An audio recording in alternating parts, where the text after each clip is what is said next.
the whole train. Woo! Oh, boy. That's worse than jogging. This is going to replace jogging, I can tell you. May I introduce to you one of my new best friends whose name is Ward Kimball. And this is his backyard. He's got 1,000 feet of railroad track. And he's got every toy train that's ever been made. And he used to work for Walt Disney, and he invented Jiminy Cricket and lots of other stuff, and he won Emmy Awards and Oscar Awards. And he's certifiable. And during the course of this show, we're going to see what your engines, right?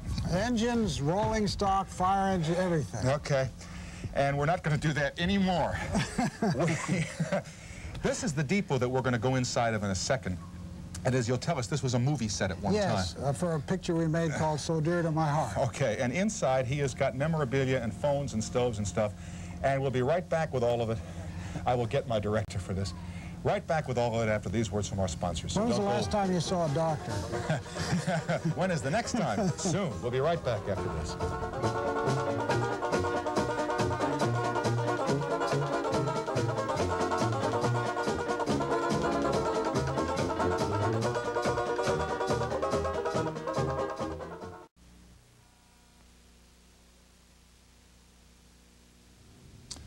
Now here's Ward Kimball, and we are sitting inside the depot of his Grizzly Flats Railroad here in San Gabriel, California, in suburban Los Angeles.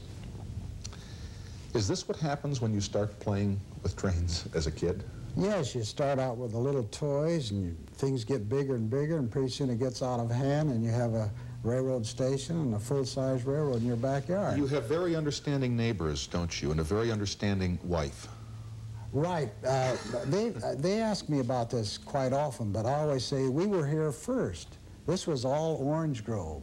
And so we used to run the old coal burner and make a big mess with the smoke. But now we have 14 neighbors, and so we have to watch what we do. Do they give you 1 or 2 days a year where they say, hey, Ward, fire it up? It's Christmas or something like that. Well, I generally warn them when we're going to run the train so they don't sleep late.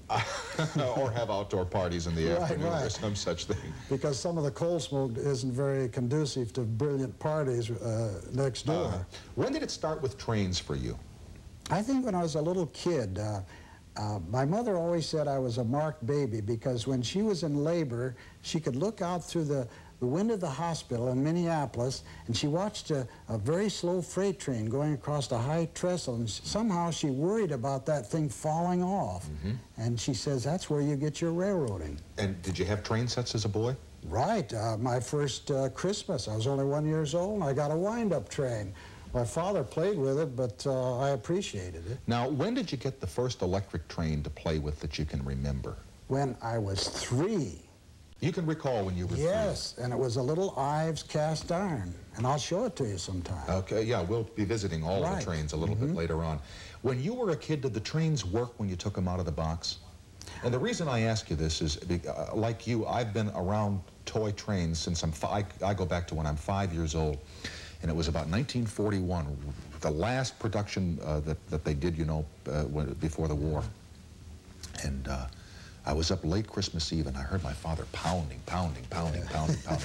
And I get up in the morning, I go out, and here's a little Lionel, now we know it as a scale switch engine, which if I could find today, I could not afford to buy again. Wow. But he was in the business. My dad was in the wholesale, and so we always had the trains. And the damn thing didn't work from day one.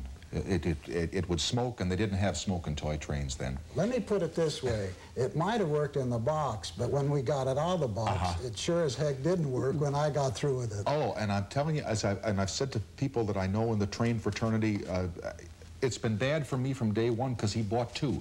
One for my cousin and one for me. My cousin's ran like a jeweled watch. Mine didn't work from day one, and it's been downhill with me in trains ever since, you know. We should have probably oiled it. No, we oiled it, but did we oil it?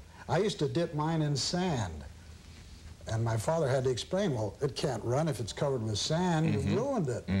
And so this happened quite often, but I had toy trains all the way through grade school, and we always got it out at Christmas. Yeah. And I can remember the smell of those hot lamps burning in the switches. Oh, sure, yeah. And the combination of that fir tree smell and this ozone smell of the electric trains. That's something you never forget. No, and the tinsel across the track and the sparking. The shorting out and saying we'll have to wait till Monday to get it fixed.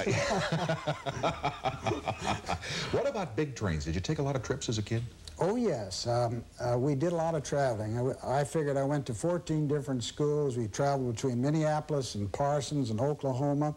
And always at the end of a run, my folks would take me up to meet the engineer in the big train sheds. And he'd get down with these goggles up here, covered with soot. And he'd take off his big glove and he'd shake my hand. That was the biggest thrill I had. And I always wanted to be a railroad engineer. But you became an artist instead. And you told me in the break that you were drawing locomotives when you were 3 years old. Yes, unfortunately I became an artist, and then I realized in order to satisfy both needs, I had to have a hobby of railroading. Yes, I drew my first picture of a locomotive when I was 3, and my mother didn't save it, but I can remember it because I got so much praise for it.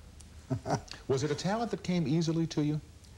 No, it didn't. It didn't really flower till I was in the 5th grade in Glendale, and they used to give a big Hershey bar. Remember those big ones, thick ones, with all the nuts in it? Yeah, and they had nuts in back then, yes, too. Every half inch. Yep. Not just 3 to the bar. I know.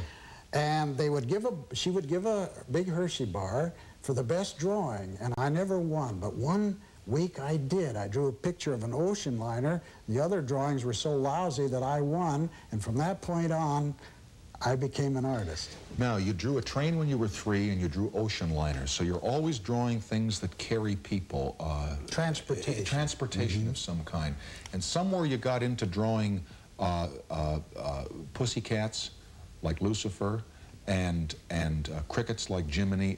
Yes. When did you make the transition from non-living transportation things to living things? Well, let's put it this way. It was an economic transition. I got a job during the Depression. Remember, I don't think you were there then, but jobs were few and far between, and Disney was trying to find artists.